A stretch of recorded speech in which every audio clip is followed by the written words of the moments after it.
Mystery remains after bones found in Aripo. People, welcome back to YaadAndAbroadTV. Please remember to hit the subscribe button, turn on post notification, like, comment, share, and subscribe. As I said, if you're not familiar with this channel, we talk about issues in Jamaica, the Caribbean, and the whole world, people.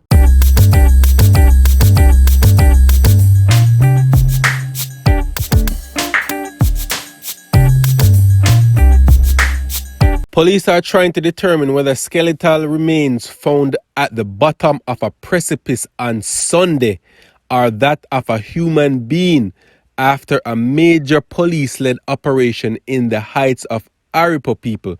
And this is after they had already found human and animal remains already. If pathologists at the Forensic Science Center in St. James confirm the bones are human, it would be the third corpse found by police in that area over the course of a week. So you see that, people, that was a dumping ground for missing people and people who have not yet been found. It's crazy.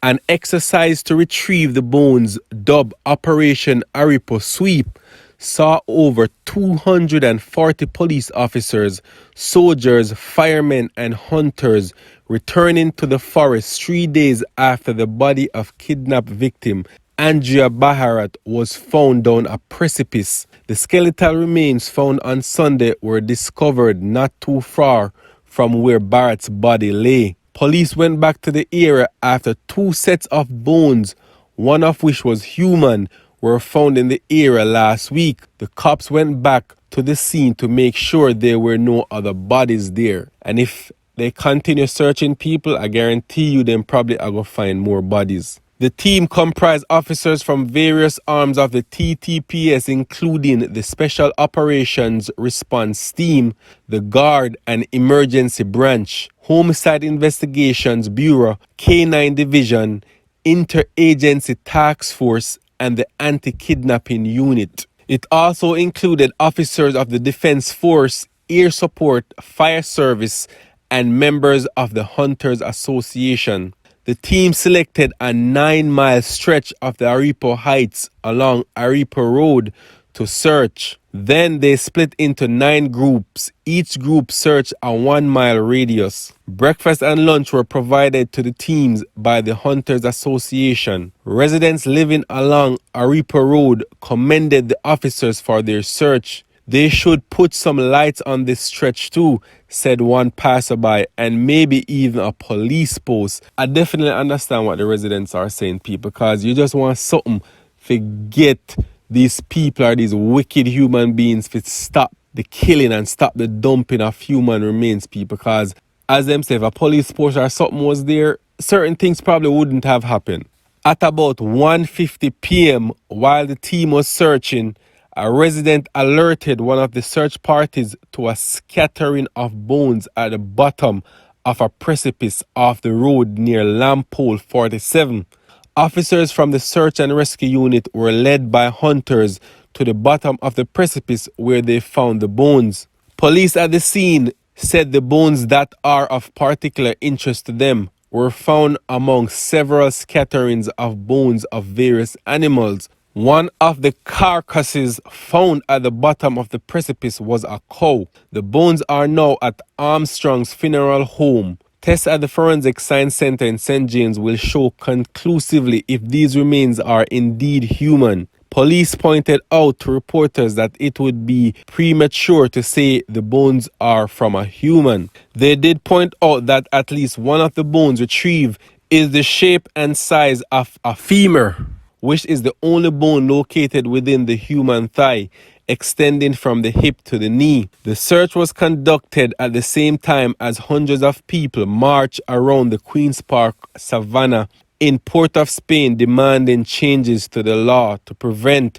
or at least minimize incidents of violent attacks, abuse, and even the murder of women and children. Remember now, people, Bharatt, 23, worked as a court clerk and was kidnapped on January 29 after getting into a car she thought was a taxi at the Clever Road, Arima Old Road taxi stand on King Street in Arima. The car was later found to be carrying the Falls H license plate. Bharatt was never seen alive again. In the aftermath of her kidnapping, police arrested 6 people, one of whom died while in police custody, while another, said to have a criminal rap sheet of 70 charges, remains hospitalized. Like them for just inject him with something, people. I'm not gonna lie. 4 other suspects, among them a woman, have all been released. The woman was the one that they sold Andrea's cell phone to people. So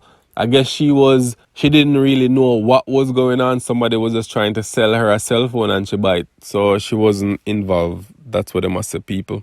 And people, remember now, the precipice that they found Bharatt's body, people. I don't know how that gentleman reached down there, so honestly, I don't know how he reached down there so by himself if he actually find the body. We commend him for finding the body, and I pray and hope he had nothing to do with this, people. And he said police were called to the heights of Aripo last week, Thursday, after a man spotted a body down a precipice. Bharatt's body was positively identified by her father, Randolph. An autopsy will be done today, actually, to determine cause of death. Police returned to the heights of Aripo on Friday, where human remains were found, and the identity of this person remains a mystery. A former chairman of the Heights of Aripo Village Council said on Sunday that residents have for years been pleading with authorities to increase the police presence in the area because criminal activities, especially at the